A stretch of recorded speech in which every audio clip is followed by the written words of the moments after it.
ராஜா ஆராய்ச்சி பண்ணின்னு இருக்க. உன்னோட அவுட்டர் கிச்சன் சிங்க் பார்த்துட்டு இருக்கிறேன். டேபிள் டாப் ரெடி பண்ணிட்டு இருக்காங்க ஃப்ரெண்ட்ஸ். அப்படியே இதே என்னோட வெட் ஏரியா ரெடி ஆயின்னு இருக்கு. ட்ரை ஏரியா அங்க இருக்கு. நீ அது ஓகே, உன்னோட வெட் ஏரியா ஓகே. இங்க இவ்வளோ பெரிய பைப்பா நிக்குது. நம்மளோட கேஸ் சிலிண்டர் போகுமான்னு பார்க்கலாம் பாரு.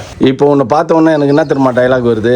பிடிச்சி போடுங்க சார் இவ்வளோ ஜெயிலில் தள்ளுங்க. அப்போதான் கம்பி என்ன தான் உனக்குலாம் புத்தி வரும்.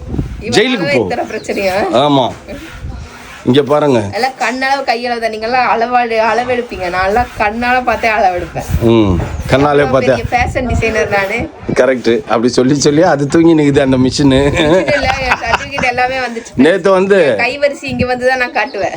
நேத்து வந்து அக்கா இங்க பிளக் கொடுக்க சொன்னாங்களே, எதுக்குடான்னு. மிஷின் வச்சு தைக்கணுமாம்மா. சி போ அப்படின்ட்டேன்.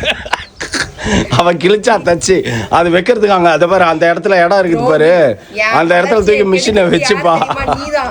உங்க வீட்லயும் இதே மாதிரி உங்க ஹஸ்பண்ட்ஸ் உங்க வீட்ல யாரு ஃப்ரெண்ட்ஸ் உங்க வளர்ச்சி கெடுக்கிறது அப்படின்றத மறக்காம கமெண்ட் பண்ணுங்க. என் வளர்ச்சி கெடுக்கிறது யாரு?